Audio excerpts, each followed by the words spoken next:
Do you love fans? Well, today we're going to unfold the mysteries of the iris fold, and we're going to make an elegant fan card.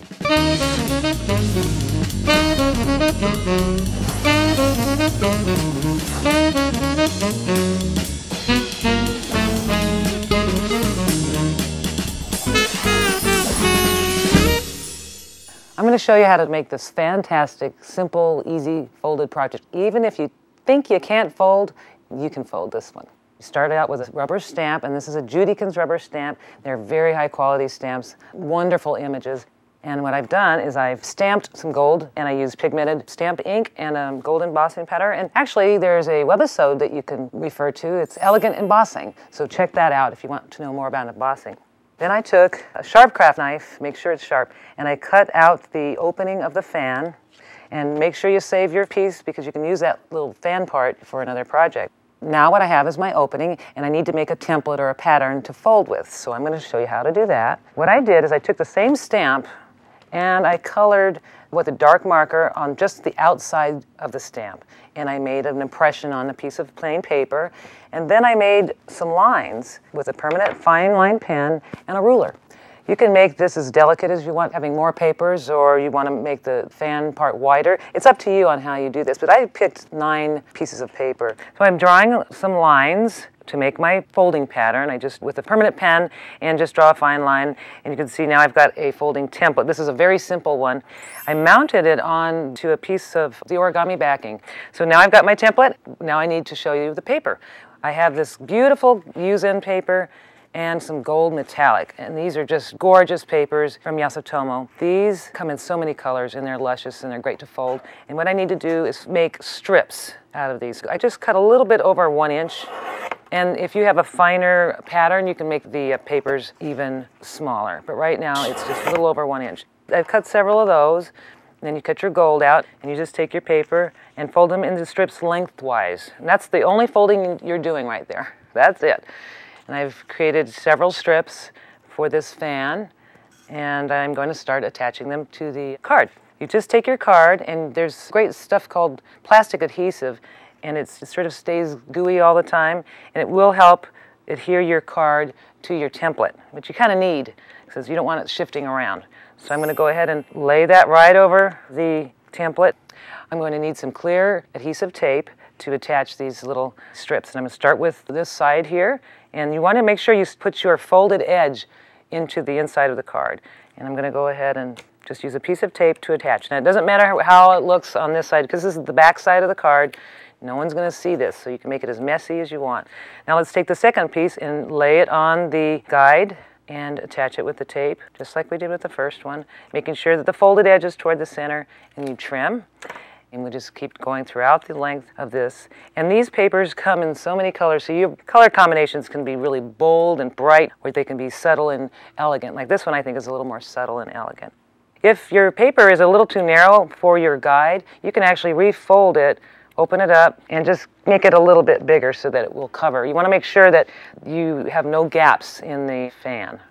Okay, I'm going to lay my last piece down, tape it, and trim.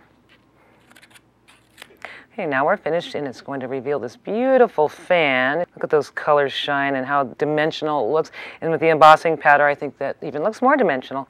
Okay, and now we're going to decorate it even further. Now I'm going to make a little tassel to adorn the fan, and I'm going to use the Handi-Punch by Yasutomo, and it's one of my favorite tools of all time. You can place a hole anywhere very easily, and in this case I'm using the small bit. It's great for stitching Mizuhiki cord. There you have 2 holes, and I'm going to take some Mizuhiki cord and I'm going to condition it. It really needs to have conditioning before you make loops like this because it's pretty starched and stiff. So let's loosen it up a little bit by tugging and running it through your fingers. Now that I've got it nice and soft, I'm going to feed it through the bottom of my fan, and I'm going to tie it into a little slip knot. This is very simple. You just take a simple knot and kind of tug it tightly and do another one. And this is the beauty of Mizuhiki. I just made a little loop, and I went under the loop, sort of like another overhand knot, but this time I just tugged it, and you can create any type of shape you want, and there it is, and just trim it. So that's the tassel. You've got that. Here I have the heavy-duty greeting card stock, a piece of blue Yuzen paper, and the actual fan. It's all layered on there and it's adhered on to that card, but I think it needs a little bit more. So I thought I would add some eyelets. The great thing about this screw punch is that it's very easy to change the bits. So I'm taking out the small bit and I'm putting in the bit that's sized perfectly for those little eyelets.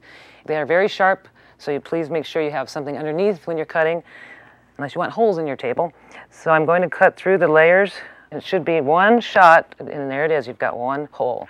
So I'm just going to go ahead and do 3 on this side and 3 on the other. Just very smooth to do this, as you can see. One hand, one motion, and this is through several layers.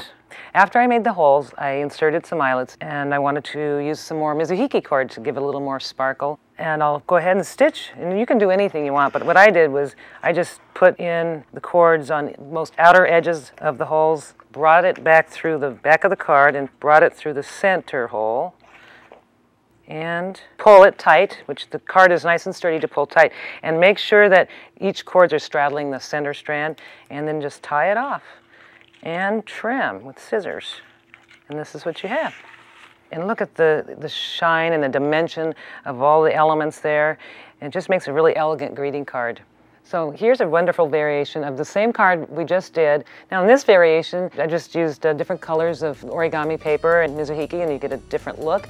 This second card here, you see the way it's made, it sort of looks like a lens of a camera or an eye. That's the traditional iris folding. In this last card, I cut out the kimono from a JudiKins stamp and created the folding and left an opening for this little picture to go inside. I told you this was an easy project, so I hope you have fun folding your own fantastic fans. I had a great time. See you next time. For step-by-step instructions on how to create this week's project, download the design guide featuring special make-it-your-own bonus tips.